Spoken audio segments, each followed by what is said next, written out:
ముఖ్యమంత్రి గారు రైతుల విషయంలో ఎప్పటికప్పుడు వారిని మభ్యపెట్టడంలో కానీ తప్పుదోవ పట్టించడంలో కానీ రైతులను బెదిరించడంలో కానీ ఏకపక్ష నిర్ణయాలు తీసుకోవడంలో కానీ రైతుల జీవితాలతో ఆడుకోవడంలో కానీ ముఖ్యమంత్రి గారు దేశంలోనే మన ముఖ్యమంత్రి గారి మొట్టమొదటి స్థానంలో ఉన్నారు. ఈరోజు రైతుల విషయంలో నిర్బంధమైనటువంటి వ్యవసాయం సరైంది కాదని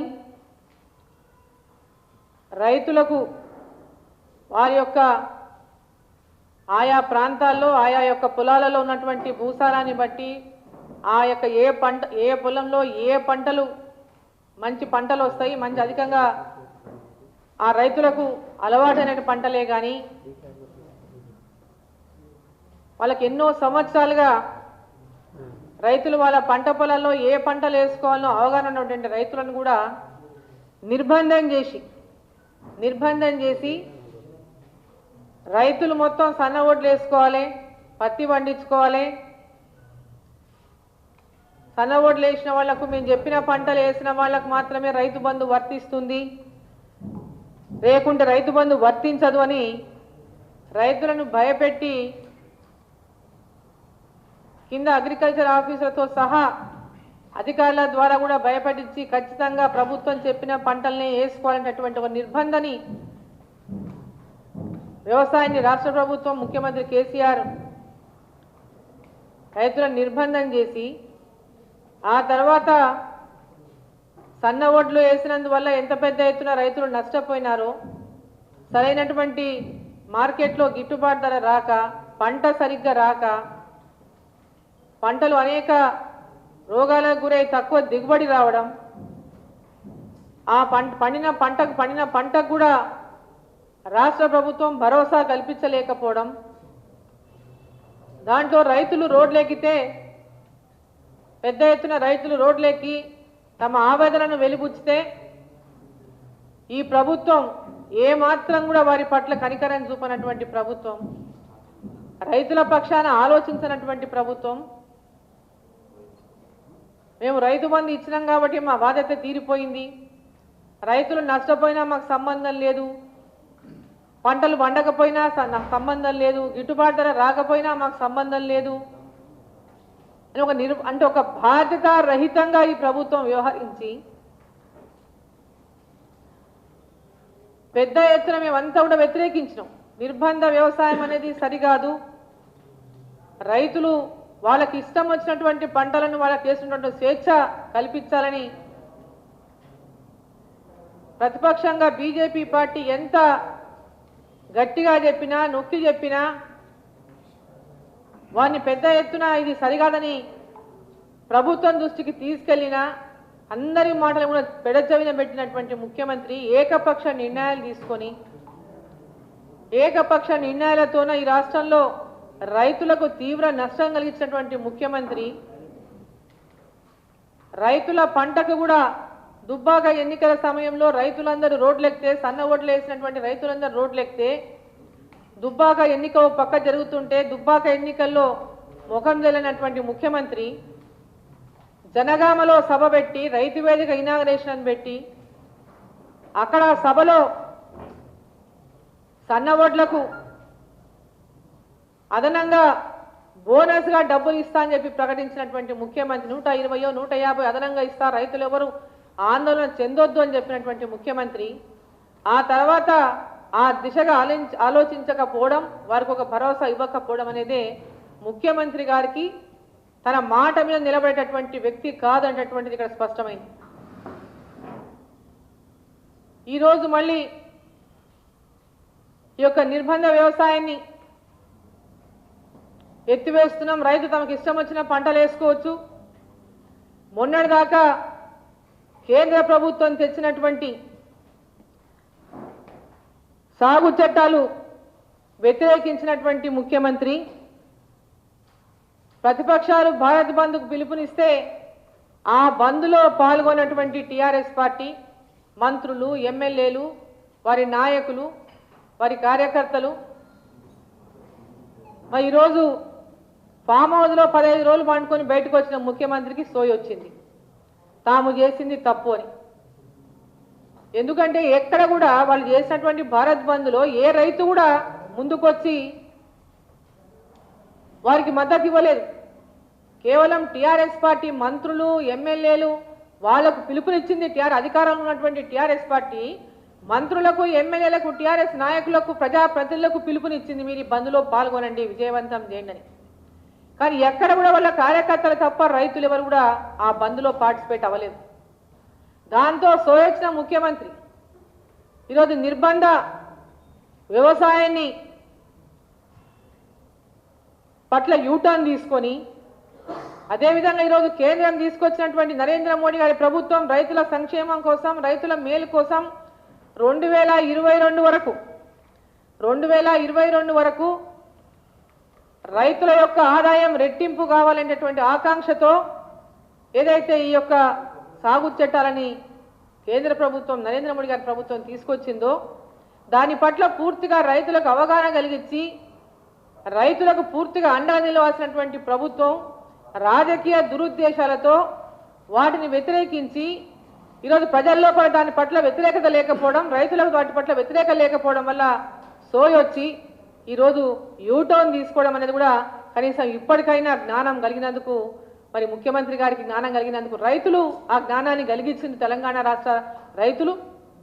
ఇప్పటికైనా సోయి వచ్చినందుకు సంతోషం. ఎందుకంటే ఎప్పుడైనా మాటలు చెప్పడంలో ఆ మాటలను పెద్ద ఎత్తున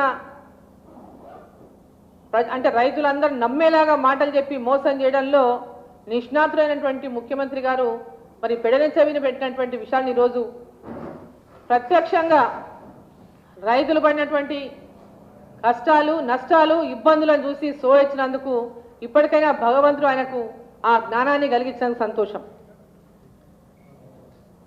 మళ్ళీ ఇంకా ఇప్పుడు ఏం చెప్తున్నాడు ఆయన? ఒక పక్క రైతులు ఎక్కడైనా ధాన్యం అమ్ముకోమంటున్నాడు, ఎక్కడైనా రైతులు ధాన్యం అమ్ముకోవచ్చు అంటున్నాడు. మళ్ళీ ఒక పక్క ఏమంటున్నాడు? మేము అన్ని కూడా కొనుగోలు సెంటర్లు ఎత్తేస్తామంటున్నాడు. కొనుగోలు సెంటర్లు ఎత్తేస్తామంటే ఒక పక్క మళ్ళీ రైతును భయపెట్టినటువంటి కార్యక్రమం చేస్తున్నాడు. అంటే దీంట్లో ఒక కుట్ర, రైతులను హెచ్చరిస్తూ ఉన్నాడు. రైతులను ఒక పక్క బెదిరింపు గురి చేసేటువంటి కార్యక్రమం చేస్తూ ఉన్నాడు. కొనుగోలు కేంద్రాలు ఎత్తివేసే అవకాశం రైతులు నీకు ఇస్తారని భ్రమిస్తే అది నీ భ్రమగానే భావించాలని చెప్పి సందర్భంగా హెచ్చరిస్తా ఉన్నా. ఎందుకు ఐకేపీ సెంటర్లు ఎత్తేస్తావు? ఎందుకు ఎన్ని రోజులు ఇవన్నీ నడిచినా ఈరోజు ఎత్తేస్తావు? ఎత్తేయాల్సినటువంటి ఆలోచన నీకు ఎందుకు కలిగింది? ఏం ఉద్దేశంతో ఈ సెంటర్లను ఎత్తారని చెప్పి ఆలోచన చేస్తా ఉన్నాను ముఖ్యమంత్రి అని చెప్పి ప్రశ్నిస్తా ఉన్నాం. అంటే రైతులను పూర్తిగా తాను చెప్పినట్టు నడుచుకునేటటువంటి ఒక లక్ష్యంతోన రైతులు తమకు మద్దతు ఇవ్వలేదు, కేంద్ర ప్రభుత్వానికి మద్దతు ఇచ్చి తన ఎంబడి నడవలేదనేటటువంటి ఒక అక్కసుతోన ఈరోజు మొత్తం కొనుగోలు కేంద్రాలు ఎత్తేస్తాము, మేము రైతు పండించిన పంటను మేము కొనము అని అంటే రైతులకు ఒక పక్క బెదిరింపులకు గురి చేసేటువంటి ప్రయత్నం చేస్తున్న ముఖ్యమంత్రికి ఖబర్దార్ అని చెప్పి హెచ్చరిస్తా ఉన్నాం. రైతులని కనుక ఏ ఒక్క రైతుకు నష్టం చేసేటటువంటి పనిని ప్రభుత్వం చేస్తే సహిస్తూ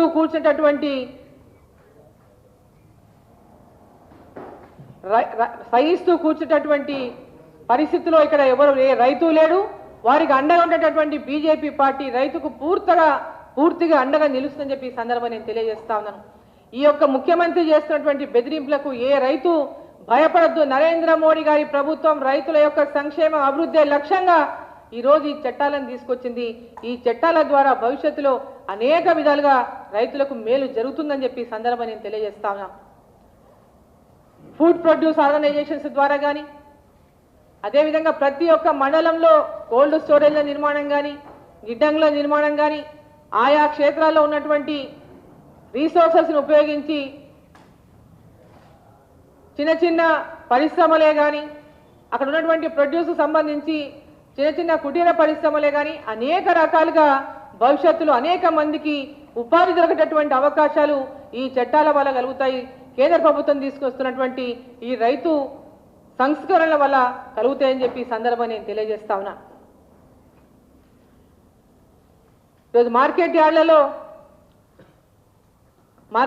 ఈయన సంస్కరించండి. వ్యవసాయ పంటల కోసం ఆన్లైన్ వాణిజ్య వేదిక అయితే ఈనాం ఉందో దాన్ని అనుసంధానించి రైతులకు పెద్ద ఎత్తున లాభాలు వచ్చేలాగా ఈ ప్రభుత్వం చర్యలు తీసుకోవాలి. రైతులను భయపడడం కాదు, రైతులకు ఏ విధంగా మేలు చేయగలుగుతాం, కేంద్ర ప్రభుత్వం చేస్తున్నటువంటి ఈ సంస్కరణల వల్ల రైతులకు ఇంకా పెద్ద ఎత్తున లబ్ధి ఏ విధంగా చేస్తామనేటువంటి ఆలోచనతో ముందుకు పోవాలి తప్ప రైతులని మోసగించో రైతులను భయపెట్టో కాదని చెప్పి ఈ సందర్భంగా నేను తెలియజేస్తా ఉన్నాను.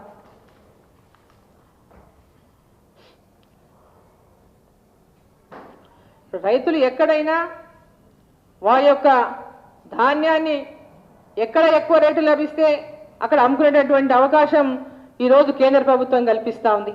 ఈరోజు కిసాన్ రైళ్ల ద్వారా కూడా రైతులు వారి ఉత్పత్తులను ఎక్కడ ధర ఎక్కువ ఉంటే అక్కడ అమ్ముకునే విధంగా కేంద్ర ప్రభుత్వం అవకాశం కల్పిస్తూ ఉంది.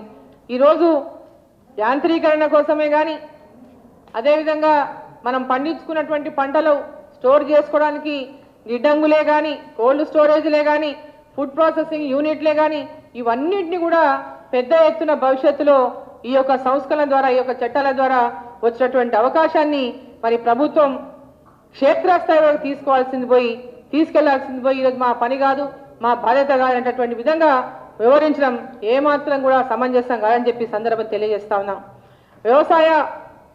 ఈరోజు వ్యవసాయంలో అనేక మార్పులు వస్తున్నాయి. వ్యవసాయంలో ఆధునికంగా అనేక మార్పులు వస్తున్నాయి. రోజు రోజు మనం చూస్తా ఉన్నాం. ఈరోజు ఆ మార్పులని రైతులు ఇప్పుడు ఈరోజు ఎన్నో యాప్స్ వస్తున్నాయి. రైతులు అటువంటి ఆధునికమైనటువంటి అనేక మార్పులను అందిపుచ్చుకొని ఈరోజు రైతులు ఆ యాప్స్ని ఉపయోగించుకొని ఈరోజు వ్యవసాయం చేసుకుంటున్నారు, సాగు చేసుకుంటున్నారు. స్ప్రేస్ నుంచి ఈరోజు డ్రోన్లు వాడుతున్నారు. ఈరోజు డ్రోన్స్ని స్ప్రేగా ఉపయోగించుకుంటున్నారు. ఎంత పెద్ద ఏరియా ఉన్నా చాలా తొందరగా ఆ ఏరియాను మొత్తం ఈ డ్రోన్ల ద్వారా స్ప్రేలు చేస్తూ తమ పంటలకు రక్షణ కల్పించుకుంటున్నారు.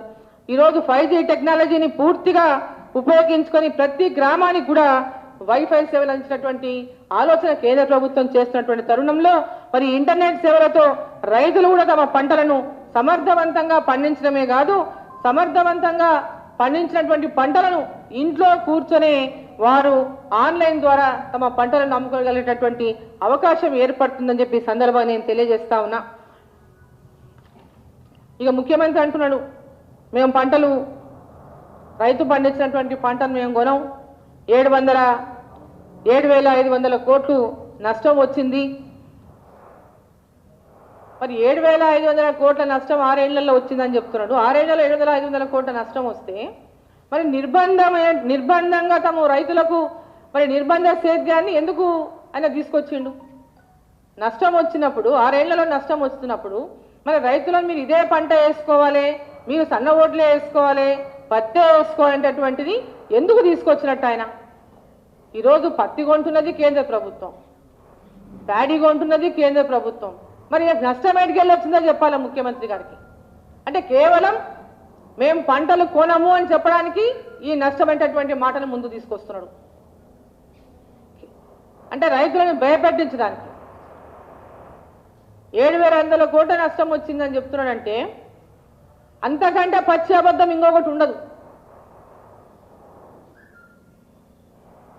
ఈరోజు రైతులు అనేక సంవత్సరాలుగా మన దగ్గర పెద్ద ఎత్తున పత్తి పండిస్తారు, వరితో పాటు వేరుశనగ పండిస్తారు, కందులు, పెసళ్ళు, మినుములు, శనగలు, పొద్దుతిరుగుడు, చెరుకు, ఇట్లా అనేక పంటలు, నువ్వులు, రకరకాల పసుపు, ఏ ప్రాంతాల్లో ఒక్కొక్క ప్రాంతాల్లో ఒక రకమైన పంటను పండిస్తున్నటువంటి రైతులు ఉన్నారు. వారిని ఆయా పంటలు పండించినటువంటి రైతులను ప్రోత్సాహం అందించి వాళ్ళు పండించినటువంటి పంటలకు మంచిగా రేటు వచ్చేటువంటి అవకాశాన్ని కల్పిస్తూ రాష్ట్ర ప్రభుత్వం వారిని ప్రోత్సహించాల్సింది పోయి ఈరోజు భూసార పరీక్షలు చేయించి ఎక్కడ ఏ ప్రాంతాల్లో ఏ పంటలకు అనుకూలం ఉన్నది, ఏ పంటలు వేస్తే రైతులకు పెద్ద ఎత్తున ఉత్పత్తి పెరుగుతుంది, ఏ పంటకు రేట్ వస్తుంది, ఇవన్నిటిని కూడా ఒక రైతులకు అవగాహన కల్పించి రైతులకు పూర్తిగా ఆర్థికంగా రైతు ఎదగడానికి అండగా ఉండాల్సినటువంటి ప్రభుత్వం పూర్తిగా రైతులను నీరు గార్చి రైతులను నష్టాల్లో ముంచి మాట మాట్లాడితే రైతులను బెదిరించి ఎన్నో రకాలుగా ఈరోజు రైతులకు నష్టం చేసినటువంటి టీఆర్ఎస్ పార్టీ కేసీఆర్ గారు రైతులను ఏమాత్రం కూడా అలక్ష్యం చేసినా నిర్లక్ష్యం చేసినా బీజేపీ పార్టీ సహించదని చెప్పి ఈ సందర్భంగా నేను తెలియజేస్తా ఉన్నా. రైతులను ఏ విధంగా మీరు మోసం చేయాలని ప్రయత్నం చేసినా వారికి ఎంఎస్పీ ఉండదని, మార్కెట్ యార్డులు ఉండవని అనేక రకాలుగా ఈరోజు అపోహలు మీరు కలిగిస్తున్నటువంటి అపోహలు ఏవైతే ఉన్నావో అవి వాస్తవాలు కాదనేటటువంటి విషయాన్ని మరోసారి నేను తెలియజేస్తా ఉన్నాను. కేంద్ర ప్రభుత్వం నరేంద్ర మోడీ గారి యొక్క లక్ష్యం 2022 వరకు ఈ దేశంలో ఉన్నటువంటి ప్రతి రైతు కూడా ఆర్థికంగా పూర్తిగా ఈ యొక్క భారతదేశంలో ప్రతి రైతు కూడా వారి యొక్క ఆదాయాన్ని రెట్టింపు చేసేటటువంటి లక్ష్యంతోనే కేంద్ర ప్రభుత్వం ఉందని, కేంద్ర ప్రభుత్వం రైతు పక్షాన నిలబడిందని చెప్పి ఈ సందర్భంగా నేను తెలియజేస్తా ఉన్నాను. ఈరోజు రైతు సమ్మాన్ నిధి కానీ, రైతు క్రెడిట్ కార్డులు కానీ, ఫసల్ బీమా యోజన కానీ, ఈరోజు అనేక రకాలుగా ఈరోజు యాంత్రీకరణ విషయంలోనే కానీ ఈరోజు కేంద్ర ప్రభుత్వం పెద్ద ఎత్తున డ్రిప్ ఇరిగేషన్ ఇస్తూ ఉంది. దాన్ని రాష్ట్ర ప్రభుత్వం కంప్లీట్గా అసలు రైతులకు అందించేటటువంటి పరిస్థితులు ఈరోజు లేదు. డ్రిప్ ఇరిగేషన్ కానీ ఇవన్నీ కంప్లీట్గా మూలన పెట్టేసింది రాష్ట్ర ప్రభుత్వం.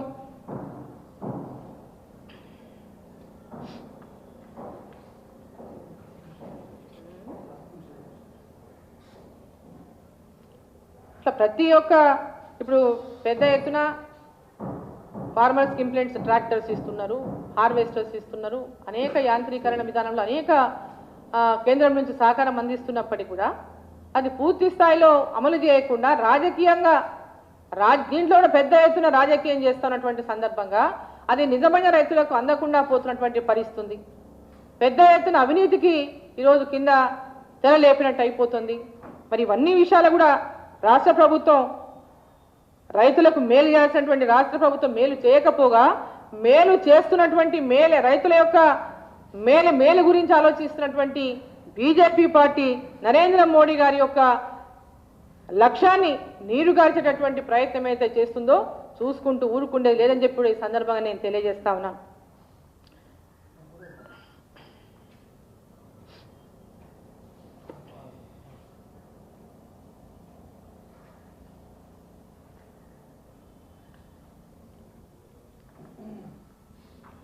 ఏదైతే వాళ్ళు ఈరోజు చెప్తున్నటువంటి ప్రచారం ఏదైతే ఉందో అది పూర్తిగా అబద్ధ ప్రచారాలు మానుకోవాలి. రైతు కోసం అయితే ఈరోజు కేంద్ర ప్రభుత్వం తీసుకొచ్చినటువంటి ఈ యొక్క చట్టాలను పూర్తిగా రైతులకు లబ్ధి చేకూరేలాగా పూర్తిగా రాష్ట్ర ప్రభుత్వం కూడా ఏదైతే ఎంఎస్పీ విషయంలోనే కానీ పూర్తిగా రైతుకు న్యాయం గిట్టుబాటు ధర వచ్చేలాగా రాష్ట్ర ప్రభుత్వం చర్యలు తీసుకోవాలి. ఈరోజు ప్రతి సంవత్సరం ప్రతి పంటకు కూడా కేంద్ర ప్రభుత్వం ప్రకటిస్తున్నటువంటి ఎంఎస్పీని రాష్ట్ర ప్రభుత్వం అమలు చేసే విధంగా చర్యలు తీసుకోవాల్సినటువంటి అవసరం ఉంది. అది అమలు కాకుండా ఎంఎస్పీ కంటే తక్కువ ఇస్తున్నా కూడా ఎలాంటి చర్యలు లేకుండా నిమ్మకు నీరెత్తినట్టు ఈరోజు రాష్ట్ర ప్రభుత్వం చూస్తూ ఉంది. స్వయంగా వారు కొంటున్నటువంటి కొనుగోలు సెంటర్లలో కూడా రైతుకు గిట్టుబాటు ధర రాకుండా తక్కువ ధరకు ఈరోజు ధాన్యాన్ని కొనేటటువంటి కార్యక్రమం ఈ రాష్ట్ర ప్రభుత్వం చేస్తూ ఉంది. పూర్తిగా రైతుల పక్షాన అండగా నిలబడి రైతుకు గిట్టుబాటు ధర కల్పించే విధంగా చర్యలు తీసుకోవాల్సింది పోయి తరుగని లేదా తాలుందని లేదా ధాన్యం కలర్ సరిగ్గా లేదని నల్లబారిపోయిందని ఇక అనేక కారణాలు చెప్పి ఆ యొక్క ధాన్యానికి సరైనటువంటి రేటు రాకుండా రైతులను నష్టపరిచేటటువంటి పని చేస్తున్నటువంటి రాష్ట్ర ప్రభుత్వం ముందు వాటిపైన దృష్టి పెట్టాలి. ఇంకా ఈరోజు కొనాల్సినటువంటి ధాన్యం మిగిలిపోయిన ధాన్యాన్ని వెంబడే కొనాలి. రైతులకు పూర్తిగా అండగా నిలవాలి. మేము కొనుగోలు సెంటర్లు ఎత్తేస్తామంటే చూసుకుంటూ ఊరుకోమని చెప్పి మీకు సందర్భంగా తెలియజేస్తా ఉన్నాను. ఖచ్చితంగా కొనుగోలు సెంటర్లన్నీ ఉండాల్సిందే. ఆ కొనుగోలు సెంటర్ల ద్వారా అనేక మంది ఉపాధి పొందుతా ఉన్నారు. ఐకేపీ సెంటర్లలో అనేక మంది మహిళలు ఈరోజు ఐకేపీ సెంటర్ల ద్వారా ధాన్యం సేకరణ చేస్తున్నటువంటి సందర్భంగా అనేక మందికి ఉపాధి లభిస్తూ ఉంది. మరి ఈరోజు దాన్ని ఎత్తేస్తామంటే ఎట్టి పరిస్థితుల్లో కూడా ఊరుకుండేది లేని చెప్పి ఈ సందర్భంగా తెలియజేస్తా ఉన్నాను. యాజ్ ఇట్ ఈస్గా అన్ని సెంటర్లను కొనసాగించాలి, రాష్ట్ర ప్రభుత్వం పూర్తిగా రైతుకు అండగా నిలబడాలి. లేని పక్షంలో బీజేపీ పార్టీ మిమ్మల్ని ఉరికిచ్చి మరి రైతులతో సహా రైతులు మీ ఎంబడిబడి ఉరికించేటటువంటి పరిస్థితి రాష్ట్రంలో రాకముందే మేల్కొని ఏదైతే ఈరోజు దుబ్బాక ఎన్నికల్లో బీజేపీ పార్టీ గెలుపు, అదేవిధంగా మొన్న జిహెచ్ఎంసీ ఎన్నికల్లో మరి వచ్చినటువంటి రిజల్ట్స్ ఆధారంగా ఈరోజు మీరు ఏదైతే రైతుల గురించి ఈరోజు యూటర్న్ తీసుకొని నియంత్రిత సాగు గురించి వెనక్కి వచ్చిండ్రో, అదేవిధంగా అన్నిటి గురించి కూడా ఏకపక్ష నిర్ణయాలు మీరు ఏవైతే తీసుకున్నారో మీ ఏకపక్ష నిర్ణయాలు అన్నిటిపైన కూడా మరి ప్రజల యొక్క నిర్ణయం మేరకు ప్రతిపక్షాలు ఎన్ని చెప్పినా మీ యొక్క సొంత ధోరణిలో మూస ధోరణిలో అయితే మీరు పోతున్నారో మీరు అన్ని విషయాల్లో కూడా వెనక్కి రాక మానదని చెప్పి ఈ సందర్భంగా నేను తెలియజేస్తా ఉన్నా. ఈరోజు ప్రాజెక్టుల విషయంలో కూడా లక్షల కోట్ల రూపాయలు అప్పులు చేసి లక్షల కోట్ల రూపాయలు దోచుకోవడానికి ఈరోజు కాళేశ్వరం అని పాలమూరు రంగారెడ్డి కానీ ఇప్పటిదాకా పూర్తి చేయకుండా ఇప్పటిదాకా మీరు ఏదైతే ప్రాజెక్టుల మీద లక్షల కోట్లు ఖర్చు పెట్టిండ్రో ఆ దాదాపు 7 ఏళ్లు పూర్తయినటువంటి సందర్భం కూడా ఎక్కడ కూడా ఇప్పటిదాకా మరి ఈరోజు ఈ ప్రాజెక్టుల వల్ల ఫలితాలు రాలేదో, రేపు దీని మీద కూడా యూటర్న్ తీసుకుంటామంటే ఊరుకునేది లేని చెప్పి ఈ సందర్భంగా హెచ్చరిస్తా ఉన్నాం. మీరు 3 ఏళ్ల లోపల నీళ్ళు ఇస్తామన్నారు, లక్షలాది కోట్ల రూపాయలు పెట్టి రైతాంగానికి ప్రతి ఒక్క నియోజకవర్గంలో 1,00,000 ఎకరాలకు నీళ్ళు అందిస్తామన్నారు. ప్రతి నియోజకవర్గంలో 1,00,000 ఎకరాలు నీళ్ళు అందిస్తామన్నటువంటి రాష్ట్ర ప్రభుత్వం ఇప్పటిదాకా గత ప్రభుత్వాలు చేసినటువంటి ప్రాజెక్టులను ఇప్పటిదాకా ఎక్కడ వేసిన గొంగట అక్కడే అంటే ఒక కాలువలలో మట్టి తీయలేదు, ఒక రిజర్వాయర్లలో ఇప్పటిదాకా పనులు పూర్తి చేయలేదు. ఎక్కడి పనులు అక్కడే పెండింగ్లో పెట్టి కేవలం కొత్త ప్రాజెక్టుల మీద అనేక వేల కోట్లు లక్షల కోట్లు అంచనాలు పెంచుకొని దోచుకునేటటువంటి కార్యక్రమాలు చేస్తుంది. పెద్ద ఎత్తున అవినీతి ఊపంలో కూరుకుపోయింది తప్ప మీ యొక్క అవినీతిని ఎండగట్టేటటువంటి రోజులు దగ్గర పడ్డాయి. మీరందరూ కూడా ప్రజలకు సమాధానం చెప్పినటువంటి రోజులు దగ్గర పడ్డాయి. మీరు చేసిన మోసాలు కానీ మీరు చేసిన అవినీతి కానీ మరి బయటపడేటువంటి సమయం ఆసన్నమైందని చెప్పి ఈ సందర్భంగా హెచ్చరిస్తూ రైతాంగానికి ఏ మాత్రం నష్టం చేయాలనుకున్నా చూసుకుంటూ ఊరుకునేదని చెప్పి మరోసారి హెచ్చరిస్తూ ఖచ్చితంగా మీరు ఏదైతే ఈ సెంటర్లను అన్ని ఎత్తేస్తామన్నారో కొనుగోలు సెంటర్లను ఖచ్చితంగా వాటిని అమలు చేయాలి, ఎత్తివేయమని చెప్పాల్సినటువంటి అవసరం రాష్ట్ర ప్రభుత్వం ఉంది. ముఖ్యమంత్రి గారు ఎమ్మడే ఆ మాటను వెనక్కి తీసుకోవాలని చెప్పి ఈ సందర్భంగా తెలియజేస్తూ మరి రాష్ట్ర రైతాంగానికి అంతా బీజేపీ పార్టీ అండగా ఉంటుంది. ఈ యొక్క టీఆర్ఎస్ పార్టీ కేవలం రైతు బంధు పేరుతో రైతులని మోసం చేస్తున్నటువంటి విషయాన్ని రైతులందరూ కూడా గమనించినటువంటి నేపథ్యంలో రైతు రుణమాఫీ నేటికి కూడా అమలు చేయనటువంటి విషయాన్ని రైతులందరూ కూడా గమనిస్తున్నటువంటి విషయం కూడా ఈ సందర్భంగా ముఖ్యమంత్రి గారు గ్రహించి ఎంబడే రైతు రుణమాఫీ కూడా ఎంబడే రైతులకు వర్తింపజేయాలి, ఎంబడే రైతు రుణమాఫీ రైతులకు అందించాలని చెప్పి ఈ సందర్భం తెలియజేస్తాను. మీరు ఇచ్చిన హామీని ఎంబడే రైతులకు ఆ రుణమాఫీని అందించి రైతులకు ఇచ్చిన హామీని నిలబెట్టుకోవాలని చెప్పి ఈ సందర్భంగా నేను తెలియజేస్తా ఉన్నా. మోసాలు మానండి, వాస్తవంలోకి రండి.